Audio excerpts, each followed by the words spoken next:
रमता राम जपो रे प्राणी, अब तो सुन ले राम कहानी।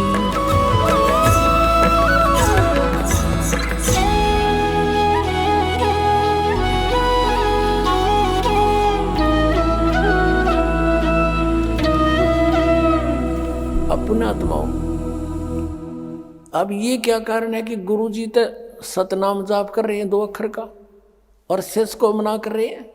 ये कभी हो सकता है? कारण क्या था? क्योंकि ये पक्के भगत थे परमात्मा के, इन्होंने भगवान से ये था जगत नहीं, और जगत के हित में था कि ये अब उस समय इसको गुप्त रखा जाता, ये हमारी भलाई में था। नीते काल के दूत ये राधा स्वामी पंथर, धन सतगुरु पंथर, ये जय गुरुदेव पंथर, ये दूसरे जो बाल योगेश्वर वाले, सतपाल वाले, हंसा देश वाले, निरंकारी, ये गुरु ग्रंथ साहिब को पढ़ते ही थे, इसमें से नाम भी लेकर ये देने लग जाते, अधिकारी ये थे नहीं। और आज हम कैसे भिन्नता बताते कि इनके पास बीज नहीं है मोक्ष का, आम का बीज नहीं सभी पंथों संतों के पास, ये बबूल भी काबली बुआ रहे तुम्हारे से, जिनका कोई यूज नहीं, काबली की कर बुआ रखी है, वो बीज दे रखे, वो मंत्र जाप दे रखे हैं, हठ योग बता रखा है, यूजलेस है वो।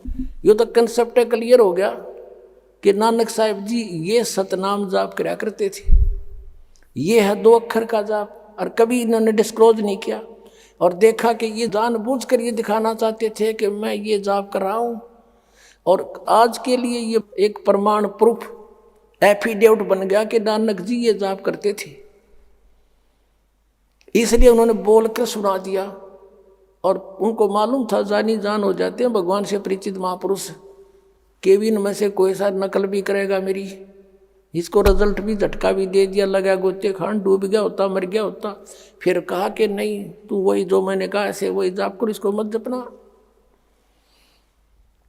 इतना दृढ़ कर दिया कि इसको कोई सपने में भी जिक्र नहीं करे सिख समाज में, ऐसा कर गए ये। और फिर कारण क्या था? धर्मदास तो 1,00,000 दुहाई, ये सार नाम की बाहर न जाई, सार नाम बार जो पढ़ी बिचली पीढ़ी हंस नीतर ही।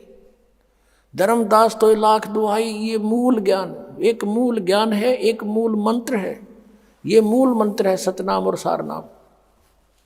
ये मूल मंत्र की तबार ना जाई, सार नाम बार जो पढ़ी बिचली पीढ़ी हंस नीतरी।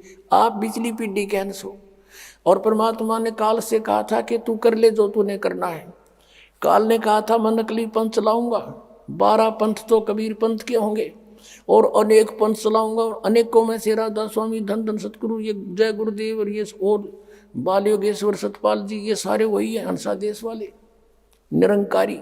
काल तो एक जीव है उस मालिक के सामने, उसका उत्पन्न किया हुआ प्राणी है, और उसी से भक्ति करके शक्ति अपना कुछ मांग लिया, भिखारी की तरह आज वो पंसारी बन गया। यहाँ यही टेंडेंसी यही है जीव की। जैसे हिरण्यकशिपु ने भक्ति करी थी ब्रह्मा की, हल्दी की गांठ पर प्राप्त करके, सिद्धि प्राप्त करके, और आप शंभु भगवान बन गया, बक्कल तार दिया परमात्मा ने, उसका कुछ भी कारण बनाया। अब जो प्रसंग चल रहा है कि परमात्मा ने कहा था धर्मदास तो 1,00,000 दुहाई, ये सार नाम की तबार न जाई। इसने क्या कहा था काल ने? जब तुम आओगे ना कलयुग में, उस समय नकली पंथों के माध्यम से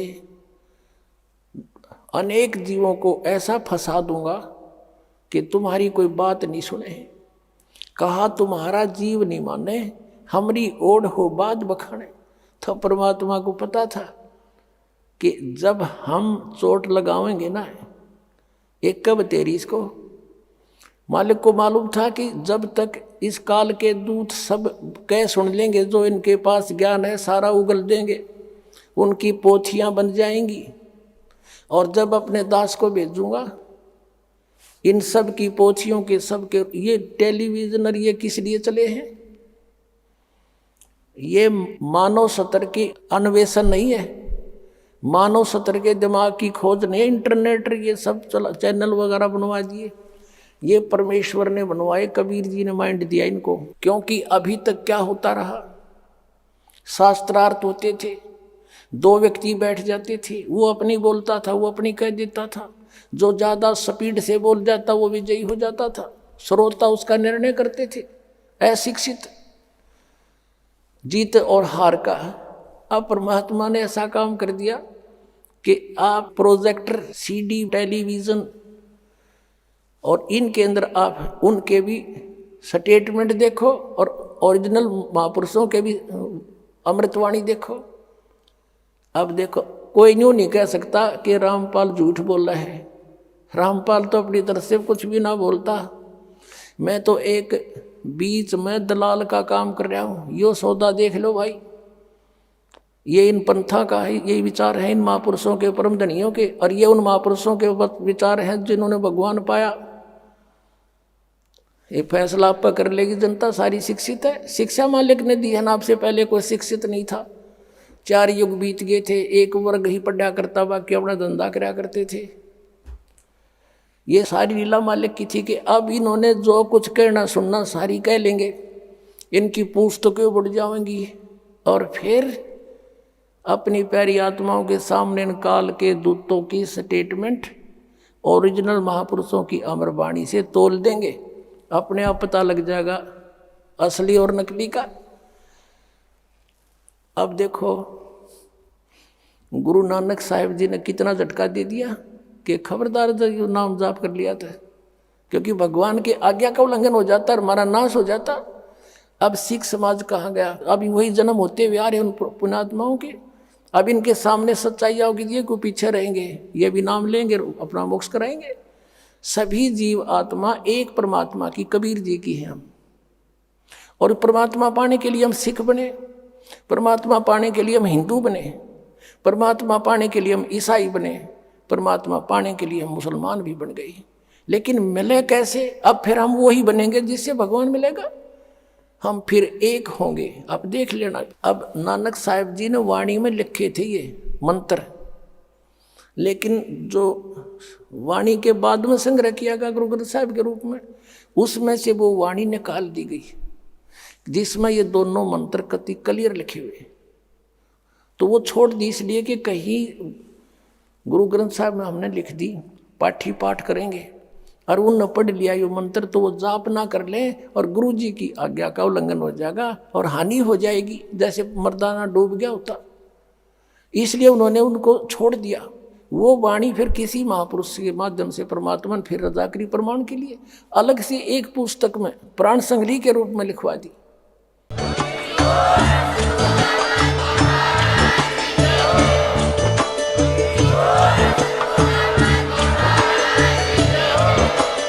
आप सुन रहे थे जगत गुरु तत्वदर्शी संत रामपाल जी महाराज जी के मंगल प्रवचन। अधिक जानकारी के लिए विजिट कीजिए हमारी वेबसाइट www.jagatgururampalji.org। संत रामपाल जी महाराज जी के शुभ आशीर्वाद से पूरे विश्व भर में 500 से भी ज्यादा नाम दीक्षा केंद्र हैं, जिन पर संत रामपाल जी महाराज जी द्वारा ऑनलाइन निशुल्क नाम दीक्षा दी जा रही है। अपने नजदीकी नाम दीक्षा केंद्र का पता करने के लिए संपर्क करें 8222880541।